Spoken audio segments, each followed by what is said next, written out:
라는 주제를 가지고 함께 말씀을 나누고 있습니다. 이 세상 그리고 우리의 인생 가운데는 셀 수 없이 많은 싸움들이 벌어지고 있고 우리는 그 싸움의 현장 한가운데 서 있게 되는 경우가 많이 있죠. 뉴스에 보니까 아프가니스탄에서는 탈리반하고 그 반대파가 공식적으로 내전을 시작했다고 해요. 얼마나 많은 사람들이 또 고통을 받게 될지 여러분께서 아프가니스탄을 위해서 좀 계속 기도해 주시면 좋겠습니다. 만약에 우리가 무역의 세계로 들어가 보면 현재는 전 세계적으로 미국과 중국이 아주 심각한 무역 전쟁을 하고 있는 중이죠. 만약에 우리가 역사라는 관점을 놓고 본다면 한국과 일본이 그 역사를 가운데다 놓고 아주 치열하게 서로 싸움을 하는 중입니다. 우리 교회가 있는 이곳이 이제 신정 7동인데요. 이 동네 안에도 아주 미묘한 싸움의 기류가 흐르고 있어요. 저희 교회는 여러분 좋아하시는 이 지역사회를 섬기고 있는 포레스트 카페가 있죠. 근데 요 앞에 가보면은 그로윙이라는 카페가 하나 있고요. 그 건너편에 보면은 루플레르라는 또 카페가 하나 있습니다. 그 옆에 보면은 날쌘 카페라고 해서 우리 교회 성도가 운영하고 있는 자그마한 카페가 하나 있어요. 그런데 바로 그 건물에 2달 전에 그 1층에 스타벅스라는 아주 거대한 커피 기업이 큰 매장을 하나 오픈한 거예요. 아니 그렇게 큰 기업이 그렇게 크게 매장을 오픈을 해놓으면은 주변에 있는 작은 커피숍들 이거 다 망하는 거 아닐까? 제가 이거 신경 안 쓴다고 애를 썼는데도 은근히 걱정이 되는 거예요. 그러다가 제가 깨달은 게 있습니다. 내 안에 싸움꾼이 하나 들어있구나. 너무 지기 싫은 거예요. 근데 한 2달 지나면서 제가 우리 카페에 물어봤더니 큰 영향은 없다고 그럽니다. 여러분 우리 카페 많이 좀 애용해 주시면 좋겠어요. 그런데 우리의 삶 속에도 보면은 다양한 싸움들이 끊임없이 일어나고 있습니다. 식구들끼리 또는 직장에서 또는 인간관계 속에서 혹은 나의 내면 세계에서 치열하게 경쟁하기도 하고 또 기싸움을 벌이기도 하고 그러잖아요. 영적인 싸움이라는 거 우리가 많이 듣던 이야기이고요. 그 수많은 싸움들 가운데서 정말로 우리가 싸워야 되는 싸움이라면 잘 싸워야죠. 그리고 기왕에 우리가 우리의 인생 가운데 이 수많은 싸움을 싸워야만 한다면 기왕이면 이기는 게 좋지 않겠어요? 그리고 혹시라도 우리가 질 때 지더라도 후회 없을 정도로 정정당당하게 최선을 다해서 싸워야 되지 않겠어요? 그리고 우리가 만약 이 싸움에서 승리한다면 교만해지면 안 되지 않겠어요? 그리고 우리가 패하더라도 좌절하거나 그러면 안 되지 않겠어요? 그래서 우리가 지금 성경에서 말하고 있는 이 싸움의 지혜에 대해서 함께 나누고 있는 거예요. 어차피 우리의 인생은 싸움 덩어리이기 때문에. 그리고 이 지혜, 싸움의 지혜를 가지고 있는 사람이 정말로 인생에 있어서의 싸움의 고수가 되는 거죠. 오늘 우리가 함께 읽은 이 역대기의 말씀은 얼핏 보면은 열왕기하고 굉장히 비슷합니다. 열왕기도 역대기도 이 이스라엘이라는 나라의 역사를 기록해 놓은 책이에요. 하지만은 이 둘 사이에는 굉장히 큰 차이점들이 있습니다.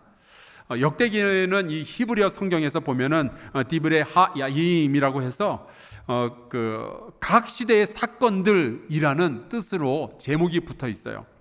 그런데 사도 바울도 사용을 했었던 구약 성경의 헬라어 번역본 이 70인역을 보면은 이 역대기를 누락된 사건들이라고 제목을 붙여 놓았습니다. 그러니까 열왕기에 보이지 않는 이야기들을 이 역대기에 다 담아 놓았다는 거예요. 이 역대기와 열왕기가 다를 수밖에 없는 여러 가지 이유가 있는데 그 중에 중요한 것 하나가 저작 시기가 굉장히 다릅니다. 이 열왕기는 솔로몬의 행장이라든지 아니면 이스라엘 왕 역대 지략이라든지 이런 그 왕궁의 기록들을 다 모은 다음에 이스라엘이 망해가고 있을 무렵 한 기원전 7세기 정도가 되는데 그때 우리나라가 왜 이렇게 망하는 나라가 되었을까? 하나님 믿는 나라가 왜 이렇게 망하게 되었을까? 그것을 파헤치는 그런 역사책입니다. 그에 비해서 역대기는 열왕기가 쓰여진 다음에 거의 300년 뒤에 기원전 4세기경에 완성된 작품이에요. 여러분 구약 성경에 보면은 창세기부터 말라기까지 39권의 책들이 있잖아요. 근데 그 책들 가운데 거의 제일 마지막에 쓰여진 것이 바로 이 역대기입니다. 그래서 열왕기가 쓰여진 이후 300년 동안 이스라엘 백성들은 더 본 것들이 있었어요. 뭘 봤느냐? 나라가 망하는 것을 다 봤습니다. 그 다음에 바벨론의 70년 포로 시기를 거쳤죠. 그리고 나중에 하나님의 말씀이 있었던 그 약속 그대로 폐허가 되어버린 예루살렘 성과 그 성전을 다시 한번 바라보면서 지나온 역사를 한 번 더 해석한 책이 바로 이 역대기예요. 여러분, 우리가 어리고 젊었을 때는 사실 부모님 마음을 이해하기가 힘이 들죠. 그래서 부모님이 뭐라 그러면은 팩 삐지기도 하고 막 이렇게 버럭 화도 내고 막 대들기도 하고 그러잖아요. 여러분도 그러셨죠? 저만 그런 건 아니죠. 그런데 우리가 커서 결혼을 하고 자식을 낳고 보니 그제서야 이해가 되는 부모님의 마음이 있어요. 여러분도 그렇지 않던가요? 이스라엘 백성은 자기네들끼리 잘 먹고 잘 살 때는 잘 몰랐었는데 그 모진 고통 가운데서 나라가 망하는 것을 보고 포로 시기에 그 70년에 억울하고 서운했던 그 모든 시절들을 다 지난 다음 결국 하나님께서 약속하신 대로 다시 회복을 경험했던 사람들이었어요. 그러고 나니까 그들의 눈에는 여지껏 지나왔던 과거의 역사들이 다시 보이기 시작하는 거예요. 우리나라의 운명은 단순히 죄를 지었다, 죄를 안 졌다 이걸로 운명이 바뀌는 것이 아니었고 사람의 역사 가운데는, 나라의 역사 가운데는 하나님의 위대한 계획이 숨어 있었구나, 이것을 알게 된 거죠. 하나님은 특별히 이 이스라엘의 역사를 통해서 온 인류에게 전하시려고 하는 메시지가 담겨져 있었구나, 이것을 깨닫게 된 거예요. 그래서 열왕기는 죄 많은 이 세상을 좀 비파적인 시각으로 바라보았던 선지자의 글이라고 우리가 표현을 한다면은, 역대기는요 고난 가운데 있지만 여전히 이 땅의 백성을 위로하고 소망을 이야기하고 싶은 제사장의 시각으로 쓰여진 글이라고 말할 수 있는 거예요. 오늘 우리가 함께 읽었던 이 말씀은 남왕국 유다의 아사 왕 때에 벌어졌던 이야기입니다. 물론 열왕기에도 아사 왕의 기록이 짧게 나와 있지만 오늘 우리가 함께 읽었던 이 역대기의 말씀은요 열왕기에는 포함되지 않은 아주 특별한 이야기예요. 혹시 요즘 여러분의 삶 가운데 가정이나 일터에서 혹은 인간관계 속에서 혹시 감당하기 어려운 어려움이 있으시거든 오늘 이 말씀 좀 잘 들어보셨으면 좋겠습니다. 여러분, 이 세상에는 항상 강한 자와 약한 자가 함께 살아가기 마련입니다. 여러분, 제 말이 맞습니까? 그렇죠? 여러분, 잠깐만 옆에 사람들 한번 좀 봐주시겠어요? 주변에 있는 사람들 한번 좀 돌아봐주세요. 어떤 분들이 계신지. 예, 됐습니다. 자, 이제 저 좀 보시겠어요? 자, 어때요? 여러분 방금 보신 그분하고 싸움 붙으면 이길 수 있을 것 같아요? 잘 모르겠어요? 혹시 옆 사람 잠깐 봤는데 나보다 세 보인다 하는 분 한번 손 들어 보시겠어요? 옆에 사람이 나보다 세 보인다. 예, 계시네요. 여러분, 세상에는요 늘 강한 자가 있고 약한 자가 있어요. 큰 자가 있고 작은 자가 있어요. 빠른 사람이 있는가 하면 느린 사람이 있어요. 더 똑똑한 사람, 덜 똑똑한 사람, 더 부유한 사람, 덜 부유한 사람들이 있죠. 세상에 다 사람들이 없어지고 단 2명만 남을지라도요 한 사람은 강하고 한 사람은 상대적으로 약할 수밖에 없는 것이 이 세상에 우리가 살아가고 있는 세상의 이치입니다. 우리는 항상 이런 그 힘의 불균형을 늘 경험하면서 살아가게 되어 있어요.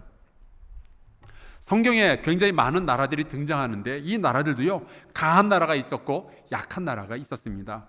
이집트, 바벨론, 페르시아, 로마, 이런 나라들은요 강한 나라들이었어요. 그냥 강한 정도가 아니라 그 지중해 주변에 있는 모든 세계를 전부 정복해버린 제국들이었습니다. 심지어 중국의 일부, 인도까지 점령했던 나라들이 이 강대국들이었어요. 그에 비하면은 이 이스라엘은 겨우 충청도 크기밖에 되지 않는 아주 자그마하고 약한 나라였습니다. 그래서 주변에 있는 여러 나라들로부터 늘 그렇게 많은 침략을 당하고 때로는 그 거대한 제국에게 조공을 바치며 포로로 사로잡혀 가기도 하고 심지어 식민지가 되기도 하는 그런 아픈 역사를 이스라엘이 가지고 있었던 거예요. 약소 국가의 운명이죠. 제가 이 이스라엘의 역사를 보면은 떠오르는 나라가 하나가 있어요. 바로 대한민국. 역사를 보세요. 당나라, 명나라, 원나라, 청나라. 늘 중국은 우리를 동쪽에 있는 오랑캐라고 부르면서 작고 약한 나라 취급을 했었습니다. 안 그래도 중국과의 관계 때문에 힘든데 바다 건너에 있는 일본은 왜 그렇게 우리나라를 자꾸만 괴롭혔는지 모르겠어요. 요즘은 좀 달라졌는가? 아니더라고요. 우리나라 보면은 잘 나가는 것 같아요. 뭐 반도체도 잘 나간다 그리고 우리나라가 이래봬도 BTS 보유국아니에요. 그런데 외교적으로 보면은 여기서 치이고 저기서 치이는 일들이 왜 그렇게 많은지 모르겠습니다. 강대국들의 눈치를 보면서 자기의 자리를 잡아 나가는 것이 우리나라의 운명이에요. 약소국가죠. 자, 그러면 우리가 살아가고 있는 이 사회, 우리가 피부로 경험하고 있는 이 사회는 어떤가? 분명히 강자가 있고 약자가 있어요. 우리 군대 다녀온 남자분들 다 경험해 보셨을 거예요. 군대에 들어가자마자 약자의 운명이 어떤 건지. 그냥 뭐 먹으라는 거 먹고 달리랄 때 달리고 때리면 맞고 이런 것들을 다 경험을 했죠. 만약에 우리가 조직사회라는 곳에 들어가게 되면은 분명히 거기에는 윗사람과 아랫사람들이 보이게 될 거예요. 강자와 약자가 있게 마련이죠. 그리고 우리는 그것을 당연하다, 이 세상은 원래 그런 거다 생각을 하면서 살아갑니다. 그렇다고 해서 한 번 강자가 되면 이 사람은 영원한 강자인가? 천만에요. 이 강자와 약자의 관계는요, 굉장히 상대적인 거라서 내가 지금 이곳에서는 강자일지 몰라도 내가 다른 곳에 가면 바로 약자가 되는 것은 이 세상에서 얼마든지 벌어지는 일이죠. 제가 몇 년 전에 우리 교회 청년들과 함께 케냐로 선교 여행을 간 적이 있었습니다. 그때 이 같이 갔던 청년들이 거기 아프리카에 있는 부족의 마을들에 들어가가지고 노동도 하고 아이들 가르치기도 하고 같이 그 노래도 부르고 그러면서 얼마나 고생을 많이 했는지 몰라요. 이 아이들에게 너무 고맙기도 하고 그래서 하루라도 이 아이들에게 좀 휴가를 주면 좋겠다, 재밌는 시간을 보내면 좋겠다, 그렇게 해서 하루 오전 동안 시간을 내어서 버스를 대절하고 우리 청년들을 태워가지고 그 나이로비에서 가까이 있는 사파리에 구경을 갔었어요. 이제 들어가면서 중간중간 뭐 기린도 보이고 원숭이도 왔다 갔다 하고 이렇게 얼룩말도 있고 사슴도 있고 막 그러는 거죠. 그래서 그 타고 가던 그 버스 창문을 탁 열고 다들 저마다 사진기 꺼내가지고 예쁜 동물들 사진도 찍고 또 과일 같은 거 있으면 던져주기도 하면서 얼마나 즐거운 시간을 가졌는지 몰라요. 그 상황을 보자면은 누가 뭐래도 버스 안에 타고 있는 우리 사람들이 강자고 그 밖에 있는 그 사파리에 있는 저런 뭐 기린이나 얼룩말 같은 것은 약자죠. 그런데 그렇게 길을 가다가 사자떼를 만났어요. 그랬더니 우리 청년들이 누가 뭐라고 한마디도 안 했는데 다들 창문을 닫더라고요. 이 창문이 좀 지저분했는데 그걸 닦을 생각도 없이 그냥 안에서 사진을 찍는 거예요. 왜냐하면 거기는 정글의 법칙이 지배하는 사회잖아요. 바깥에 있는 사자의 입장에서 보면은 맛있어 보이는 먹이들이 이 버스 안에 꽉 차 있는 거예요. 그러니까 적어도 그 사파리 안에는 사자가 강자고 인간이 좀 전까지만 해도 강자였던 인간이 갑자기 약자가 되더라고요. 오늘 우리가 함께 읽은 이 말씀에는 강자와 약자가 굉장히 분명하게 대비되고 있습니다. 구스의 왕 세라 그리고 유다의 왕 아사. 여러분 둘 가운데 누가 더 센 사람일까요? 제가 보니까 이름도 구스의 왕 세라. 세라가 조금 더 세 보이긴 해요. 실제로도 그랬고요. 그렇다고 아사가 만만한 왕이었느냐? 그것도 아닙니다. 이 아사는 자기가 왕이 되자마자 그 나라 안에 유행하고 있던 그 우상 숭배들을 전부 철폐했던 사람이었어요. 우상 숭배를 위한 제단들을 다 없애버리고 신들 다 헛된 신들의 그 신상들을 전부 찍어버렸던 사람입니다. 그리고 유다 사람들한테 명령을 해서 예배를 잘 드리도록, 예배를 회복하도록 하고 하나님의 말씀대로 살도록 했던 아주 강한 리더십을 가지고 있었던 좋고 의로운 왕이었어요. 그랬더니 하나님께서 이 아사 왕에게 왕의 시절에 평화를 허락하여 주시죠. 그래서 나라를 잘 다스릴 수 있었습니다. 바로 이 기간 동안에 아사는 나라의 국방도 튼튼하게 만들었어요. 그래서 유다 지파 중에서 보병이 30만 명, 그리고 베냐민 지파 가운데서 군수가 28만 명, 도합 58만 명이라는 아주 강력한 군대를 조직하게 되죠. 그 정도면 여러분 약한 거 아니잖아요. 그런데 이 아사 왕에게 이 구스 사람의 왕 세라가 찾아왔는데, 그는 갑자기 이 아사 왕은요 상대적으로 약자가 되는 상황에 처하게 된 거예요. 구스는 요즘 말로 하면 이디오피아입니다. 9절에 보니까 이렇게 돼 있어요.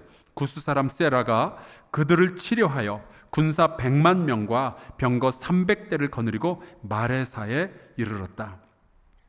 왜 굳이 성경은 이 구스의 군대가 100만 명이나 되었다라고 콕 집어서 이야기를 하는 걸까요? 그거는 이 아사가 이 세라보다 굉장히 약자가 되었다라는 것을 분명하게 밝히고 있는 거예요. 강자와 약자가 존재하고 있더라, 그 이야기죠. 아사는 하나님을 경외하고 의로운 왕이었지만 이 전쟁 자리에 들어가서 보니까 철저한 약자의 자리에 설 수밖에 없었어요. 여러분, 우리의 삶 가운데도 내가 신앙을 가졌고 이 한사람 교회를 다니고 있고 나는 하나님을 섬기고 있고 또 이웃을 사랑하는 사랑하기 위해서 애를 쓰는 사람이지만 어쩔 수 없이 이 세상이 정해주는 법칙에 의해서 내가 약자의 자리에 설 때가 있습니다. 내가 넘어야 할 장애물이 너무 크고 내가 상대해야 되는 사람이 너무 강력해서 내가 뭐 어찌할 바를 모르는 때가 있지요. 내가 지금 다루고 있는 이 인생의 문제가 내가 가지고 있는 능력에 비해서 너무 강하고 크기 때문에 내가 어찌할 바를 모를 때가 있어요. 특별히 요즘 세상에서는 지위가 높다고 부유하다고 딱히 이 사람이 강자라고 말할 수도 없는 세상에 살고 있습니다. 갑과 을이 뒤바뀌는 것은요 요즘 보니까 순식간에 일이에요. 저도 약자의 자리에 서본 경험이 참 많이 있습니다. 제가 미국에서 목회할 때 제가 섬기던 그 교회에 성도들이 다 미국 사람들이고 다 백인들인데 저만 한국 사람인 거예요. 그래도 제가 그 교회의 담임 목사니까 그렇게 꿀린다라는 생각은 제가 안 했었거든요. 그런데 어느 날 저를 곁에서 도와주던 제 비서가 미국 분이었는데 어느 날 저보고 한국으로 돌아가는 게 좋겠다 그러더라고요. 한국인은 이곳에 필요 없다는 거예요. 그렇게 자기 친구들 몇 사람을 모아서 저를 그렇게 뒤에서 음해하고 공격을 하는데 그 순간 제가 깨달았습니다. 아, 내가 철저한 약자였구나.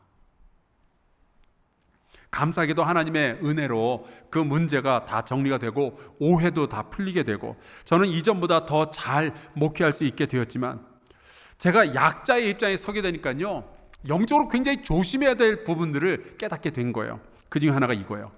패배주의. 소망을 포기하고 싶은 거예요.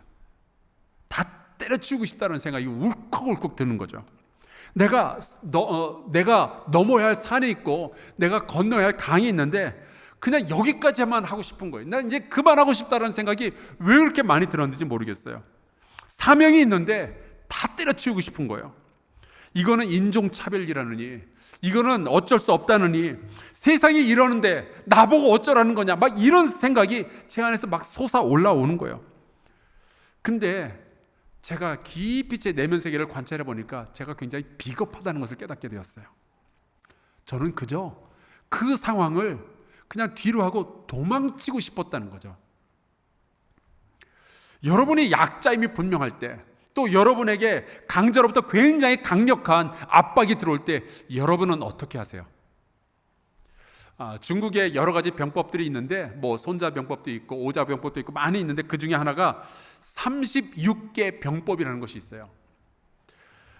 그 36개는 36가지의 병법들인데 그 가운데 상황이 불리할 때 아무래도 질 것 같을 때 그때 쓰는 병법만 따로 모아서 패전계라고 해서 뒷부분에 나오는데 그 패전계 중에서 가장 처음에 나오는 것이 제31계 미인계입니다.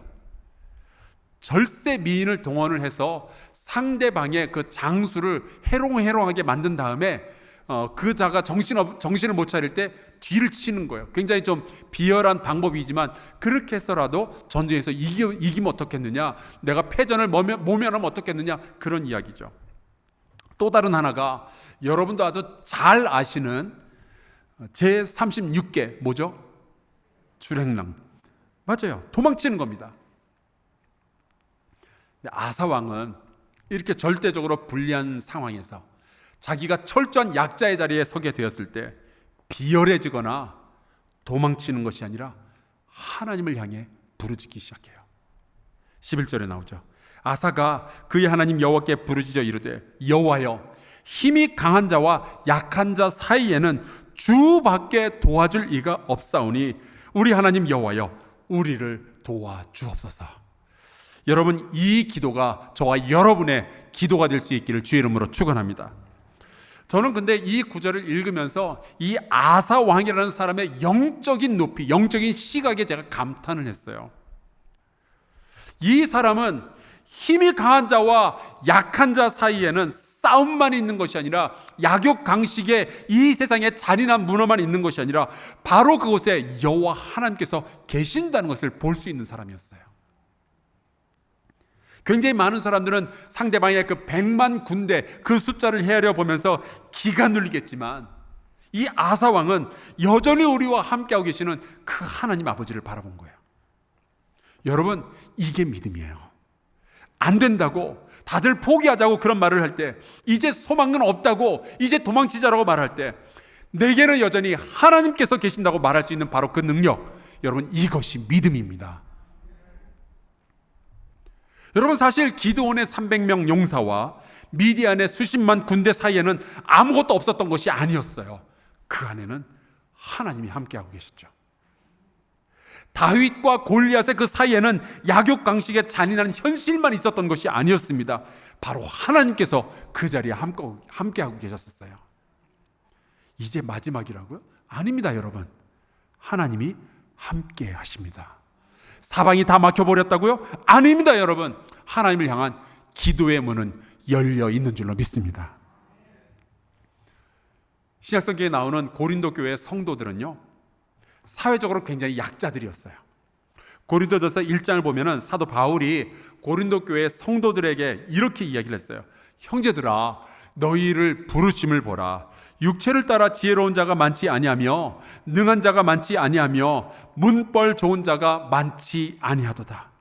어떻게 보면은 이 사도 바울이 고린도 교회 성도들에게 아주 대놓고 욕을 하는 것 같아요. 니네들 꼬라지를 봐라. 별것 아니지 않냐.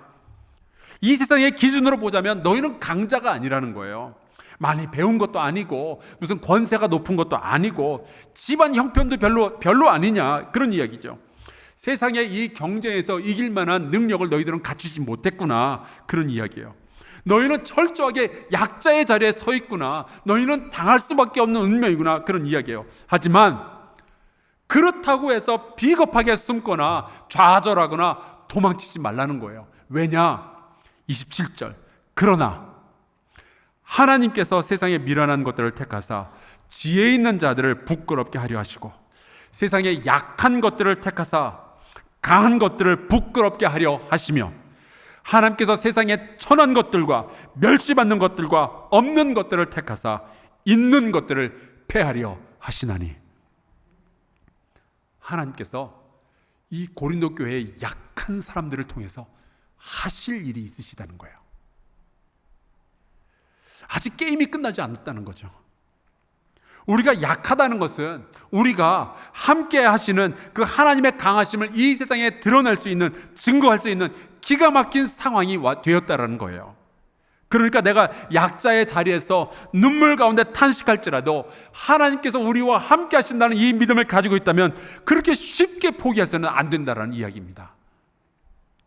내가 지금 천한 자리에 있다 할지라도, 내가 지금 멸시받는 자리에 있다 할지라도 나를 선택하시고 나를 사랑하시는 그 하나님이 나와 함께 하시며 나를 인도하신다면 하나님은 반드시 나를 통하여서 선하고 거룩하고 아름다운 일을 이루실 것이다, 이겁니다.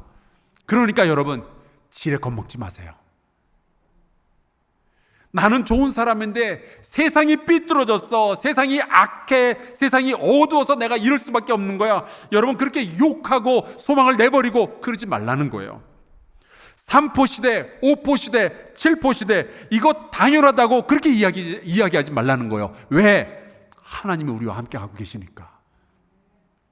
사랑하는 성도 여러분, 강자와 약자 사이에서 우리는 혼자 외롭게 서 있는 게 아니에요. 거기에는 하나님이 함께하고 계십니다. 그러니까 우리가 강자 앞에서 나를 핍박하는 사람 앞에서 두려운 마음을 가지게 될 때, 태산과 같은 문제와 내가 맞닥뜨려서 나의 약함이 정말 처절하게 드러나고 있을 때, 오히려 그때야말로 하나님이 어떤 분이신지 그것을 알게 되는 기회가 되는 거죠. 이 아사 왕이 자기의 약함을 깨닫고 자기의 불리함을 깨닫고 하나님의 도우심을 믿음으로 구하며 기도하기 시작합니다. 그랬더니 하나님께서 먼저 앞서시는 거예요. 구스 사람들을 치시고, 그래서 구스 사람들이 도망하기 시작하죠. 그때 아사와 그의 군대가 힘을 얻고 용기를 얻고 이 하나님과 함께 싸워서 세라의 군대를 물리치고, 자기들보다 훨씬 강력했던 그 군대를 물리치고 수많은 전리품들을 획득하게 됩니다. 저는 이 말씀을 보면서 이런 생각을 하게 됐어요. 만약에 이 아사 왕이 100만의 군대를 바라보면서 이거는 우리가 질 수밖에 없다라고 생각을 하고 도망을 쳤더라면 이스라엘의 역사는 어떻게 되었을까? 만약에 이 아사 왕이 하나님께서 우리와 함께 하신다는 이 사실을 기억해내지 못했더라면 이 아사 왕의 운명은 어떻게 되었을까? 만약에 아사가 약자의 자리에서 기도하지 않았더라면 이 사람은 어떻게 되었을까? 아마 유다는요, 바벨론이 아니라 일찌감치 이디오피아에 의해서 멸망당하거나 혹은 식민지가 되었을 거예요. 그러나 여러분, 이 아사가 하나님께서 약자와 함께하고 계신다는, 강자와 약자 사이에 아무것도 없는 것이 아니라 나 혼자 싸워야 되는 것이 아니라 여호와 하나님께서 함께 하시며 함께 싸워주신다는 이 사실을 믿고 기억하고 기도하였을 때 하나님께서 도와주셨다는 이 사실을 역대기는 분명히 말하고 싶은 거예요. 나라가 망하고 70년의 포로기를 지나면서 이제 무너진 예루살렘 성, 불타버린 성문들, 그리고 성전을 바라보면서 가슴이 무너져 내리는 그런 상황에 처했지만, 이제 우리의 운명은 여기까지인가 보다라고 생각할 만한 그런 상황에 처하게 되었지만, 역대기가 그 백성에게 전해주고 싶은 메시지는 이거예요. 아직 끝나지 않았다. 주변에는 여전히 페르시아와 이집트라는 강대국이 있지만 하나님의 함께 하심이 끝나지 않았다면 우리의 운명도 아직 끝나지 않았다. 아직 우리에게는 소망이 있다. 이 이야기를 하는 것이 역대기의 말씀인 거죠. 오히려 우리의 연약함은 하나님의 강하심을 이 세상 가운데, 이 인류의 역사 가운데 더욱 선명하게 드러내는 무대가 될 수 있다는 거예요. 고린도후서 12장에 보면은 바울이 자기의 연약함으로 인해서 하나님께 기도한 적이 있었어요. 정말 그 아픈 병을 가지고 있었거든요. 이 병이 다른 사람들에게도 다 보이는 병이라 다른 사람들 앞에 서면은 창피하기도 하고 또 이 병 때문에 괴롭기도 해서 기도를 하기 시작해요. 이 병을 좀 떠나게 해달라고. 그런데 그때 하나님께서 바울에게 주셨던 말씀이 있었습니다. 나에게 이르시기를 나의 은혜가 내게 족하도다. 이는 나의 능력이 너의 약함 가운데서 온전하여 짐이라. 저는 이 말씀을 읽으면서 이런 고백을 하게 돼요. 내가 약할 때 하나님의 능력이 더 선명하게 드러나게 되는 거구나. 강한 자가 이기면은 세상 사람들은 그럴 거예요. 당연하지. 강한 자가 이기는 게 이 세상의 법칙이지. 하지만 약한 자가 하나님의 도우심을 받아서 비겁하게 도망치는 것이 아니라 싸워서 승리하게 된다면은 세상 사람들의 눈에는, 그들의 귀에는 하나님의 살아계심이 증거되는 줄로 믿습니다. 여러분, 우리가 비록 약자의 자리에 있을지라도 아직 우리의 인생은요, 포기할 때가 아니에요. 우리 잘 살 수 있어요. 우리 여전히 하나님 앞에 감사하며 기쁨의 노래를 부를 수 있어요. 아직 인생 해볼 만합니다. 왜냐? 하나님은 약한 자를 즐겨 들어서 쓰시기 때문에 그래요. 하나님은 낮은 자를 높이시고 높은 자를 낮춰주시는 분이시기 때문에 그렇습니다. 그러니까 여러분, 절대로 포기하지 마세요. 그래서 사도 바울이 이렇게 고백을 하고 있는 거예요. 그러므로 내가 그리스도를 위하여 약한 것들과 능욕과 궁핍과 박해와 곤고를 기뻐하노니 이는 내가 약한 그때에 강함이라. 왜 강해요? 하나님이 함께 하시니까 강하죠. 사랑하는 성도 여러분이요, 내가 약한 그때에 강함이라. 이것이 저와 여러분의 고백될 수 있기를 바랍니다. 내가 약하니까 주님을 바라보는 거죠. 주님을 바라보니까 내가 나의 인생의 승리자가 될 수가 있는 거죠. 사랑하는 성도 여러분, 내가 힘이 없다고, 내가 약하다고 불평하거나 좌절하거나 포기하거나 도망치지 마시기를 주 이름으로 축원합니다. 여러분의 눈앞에 닥쳐온, 여러분이 마주하고 있는 그 문제, 그 도전, 여러분 맞서 싸우시기를 주 이름으로 축원합니다. 오히려 내가 약하다는 것을 깨닫는 바로 그때가 우리가 주님을 향하여서 눈을 들 때이고 주님을 찾을 때인 거예요. 내가 힘들고 내가 어려울 바로 그때야말로 내 인생의 진짜 주인이 누구였는지를 깨닫게 되는 그 시간이 되는 것이죠. 내 삶을 인도하시는 분이 과연 나의 돈이었는지, 나의 명예였는지, 내가 아는 사람이었는지, 아니면은 여호와 하나님이었는지를 분명히 깨닫는 시간이 찾아오게 될 줄로 믿습니다. 여러분, 요즘 사는 게 힘드시죠? 매일처럼 싸워야 되는 이 현실이 되게 짜증나고 피곤할 수 있어요. 여러분이 어쩌다가 약자의 자리에 서게 되면요, 억울한 일이 왜 그렇게 많은지 몰라요. 서운하고 갑갑한 일들이 참 많이 일어나죠. 그러나 여러분, 약자와 강자 사이에 아무것도 없는 것이 아니라, 그냥 경쟁사회의 잔인한 현실만 있는 것이 아니라 살아계신 하나님께서 아버지로 우리와 함께하고 계심을 꼭 믿으시기를 주의 이름으로 축원합니다. 주께서 우리의 인생을 붙들어 주시면은 언젠가 우리는 하나님과 함께 기쁨의 노래를 부르며 승리의 춤을 추게 될 줄로 믿습니다. 그러니 여러분, 오늘도 소망 가운데 살아가시기를 주 예수 그리스도의 이름으로 축원합니다. 제가 이 설교를 준비하면서 여러분하고 꼭 같이 부르고 싶었던 찬송가가 하나 생겼어요. 찬송가 585장. 이 찬송가는 종교 개혁자들 가운데 하나인 마틴 루터가 철저한 약자의 자리에서 자신의 힘으로는 도저히 감당할 수 없는 세력에 맞서 싸울 때, 그때 지어서 불렀던 찬송가예요. 물론 우리는, 저는, 여러분은 여러 가지 면에서 연약하죠. 하지만 내 주는 강한 성이요 방패와 병기 되시니 큰 환난에서 우리를 구하여 내시리로다. 여러분, 우리가 이러한 고백을 할 수만 있다면, 여러분, 우리 인생은요 패배자로 끝나지 않을 거예요. 우리 같이 찬송하고 기도하도록 하겠습니다.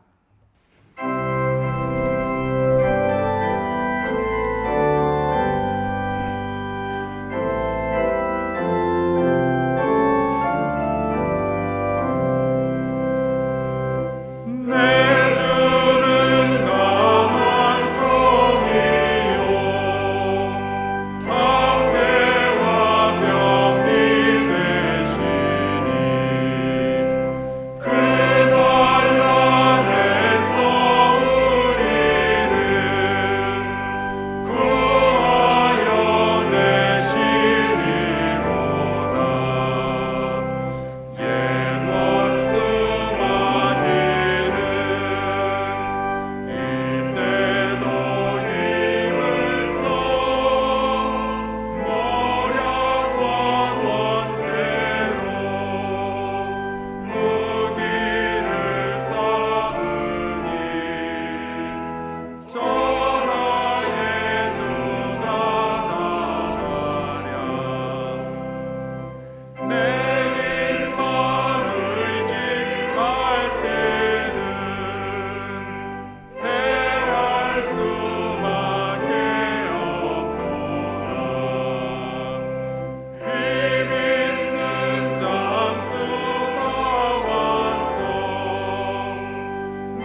동안 함께 합심하여 좀 기도했으면 좋겠습니다. 이렇게 기도합시다. 하나님, 고아와 과부와 나그네의 아버지, 강한 자와 약한 자 사이에 여전히 하나님께서 왕으로 다스리시며 주의 뜻을 이루어 가시는 줄로 믿습니다. 우리가 약할 때 주님을 바라보겠습니다. 우리가 패배자가 아니라 승리자의 삶을 살아가도록 주님 도와 주옵소서. 우리 통성으로 같이 기도하겠습니다. 영원 하나님 아버지, 주께서 오늘 우리를 붙들어 주시기를 간절히 소원하고 원합니다. 우리 성도들 가운데 하나님 약자의 자리에 서서 하나님 한숨 쉬는 그 삶을 살아가야 되는 이들이 있습니다. 하나님 아버지, 정의로운 일을 하고 싶지만 너무나도 연약하여서 그 일을 이루지 못하는 이들이 있습니다. 아버지 하나님이여, 저에게 다가오는 모든 핍박들을 이기고 싶지만 정말 저희에게 다가오는 그 핍박이 너무나도 강력하여서 저희 인생 가운데 문제가 너무나도 커서 하나님 아버지, 도망가고 싶은 그 생각이 들을 때가 한두 번이 아닙니다. 여호와 하나님, 이제 주 앞에 구하오니 주께서 그 자리에 계심을 우리가 기억하게 하여 주옵소서. 내가 주님 앞에 기도하며 엎드릴 때에 여호와 하나님께서 우리를 붙들어 주시고 주께서 우리를 인도해 주시는 것을 우리가 오늘 깨닫고 주 앞에 엎드리게 하여 주시옵소서. 하나님, 문제 앞에 넘어지는 것이 아니라 여호와 하나님 앞에 엎드려 하나님이 우리가 승리자의 삶을 끝끝내 취할 수 있도록 아버지여 도와주시옵소서. 하나님 붙잡아 주시옵소서.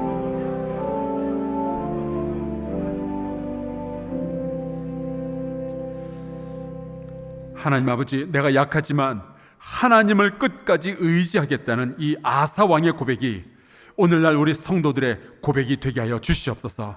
우리가 약함 속에서 눈물과 억울함 속에서 탄식할지라도 무너지거나 낙담하거나 포기하거나 도망치지 아니하고 여호와 하나님 다시 소망을 붙들고 일어서게 하여 주시옵소서. 하나님과 함께 기쁨과 감사의 노래를 부를 그날을 기대하며 우리가 오늘 하루를 또한 살아가게 하여 주시옵소서.